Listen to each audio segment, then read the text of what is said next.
Get ready to learn about an easy yet versatile teacher tip on Learn With Me, Mrs. Sullivan.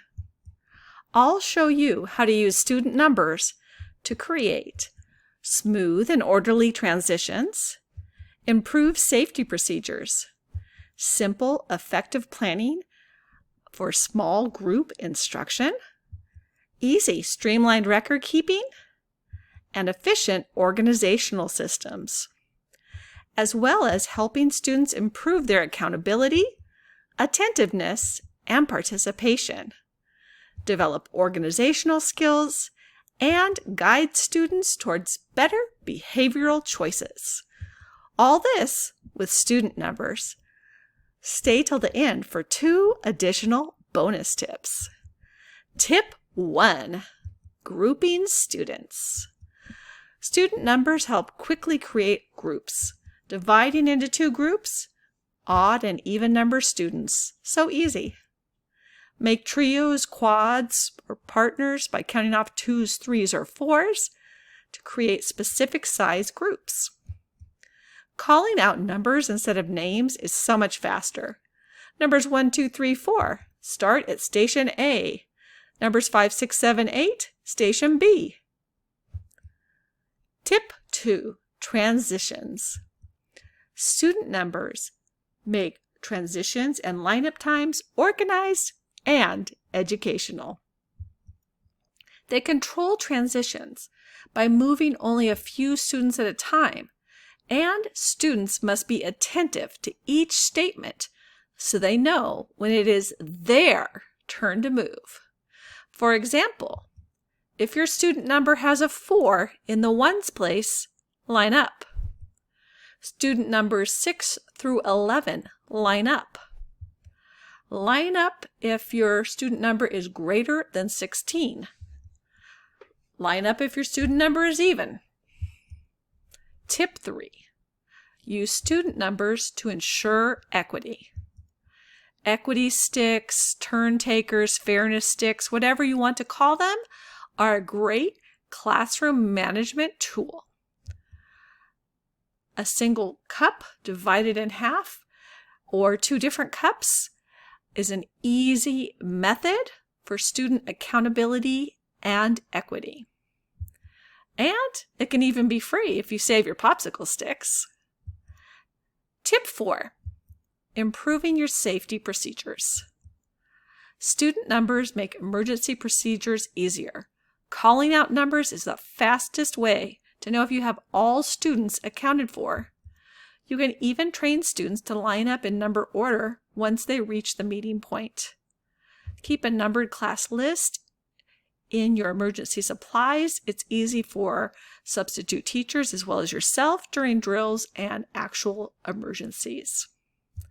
Tip 5, student materials is a very common use for student numbers.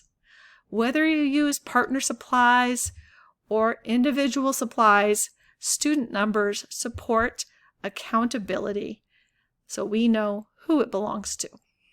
Tip 6, collecting student work.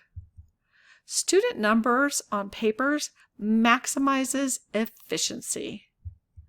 The numbers make it easy to shuffle papers into number order to see whose paper is missing. You can even collect student work by numbers to make it easier to put them in order.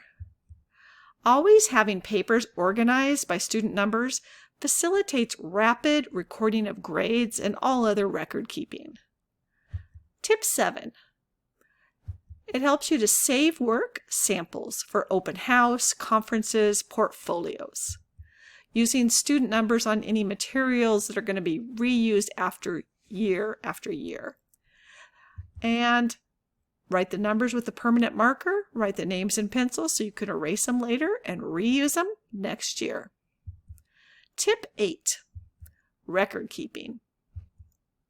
Always have number class lists available. There are so many different ways to use them.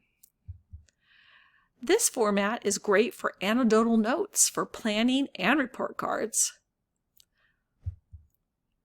It's been a game changer for me. Pro tip, Use a highlighter to help you easily see the rows.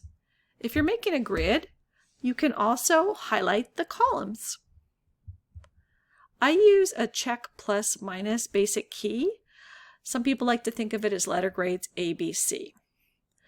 I can modify the missing circle to indicate if someone was absent and if the work was turned in later, and if so, what grade they got on it.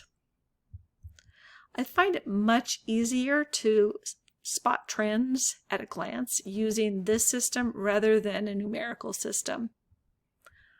If I need to put in a percent for a certain district record or something, it's easy enough to do. Tip 9, planning instruction.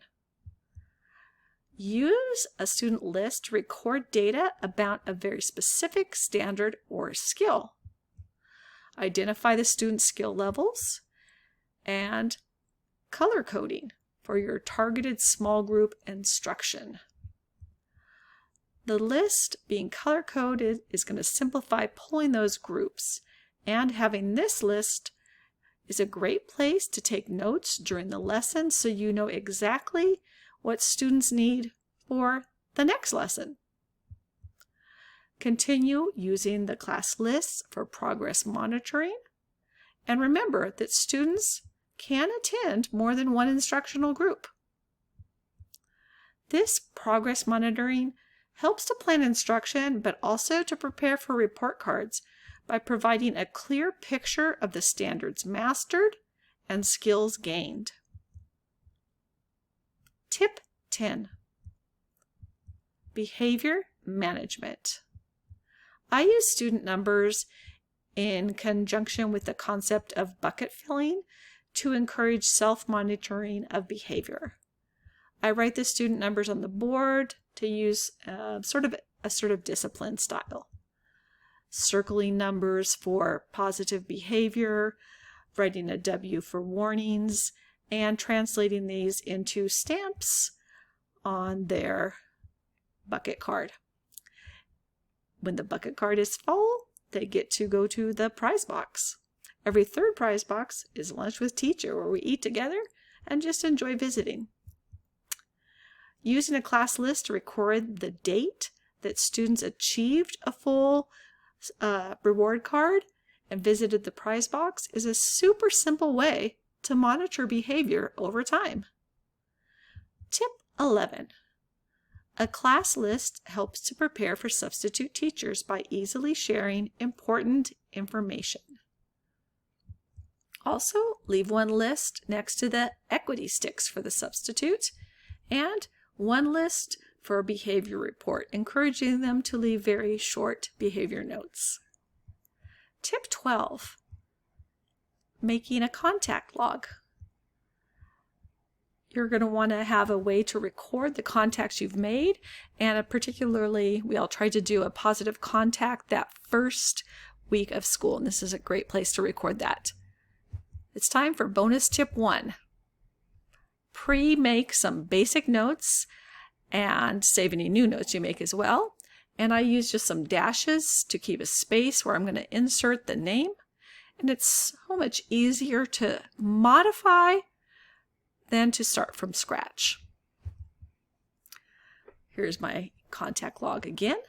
Bonus tip, make the group of parents into a named list so you can easily mass email, and save the contact under the child's name, but indicate the parent's relationship and the parent's name.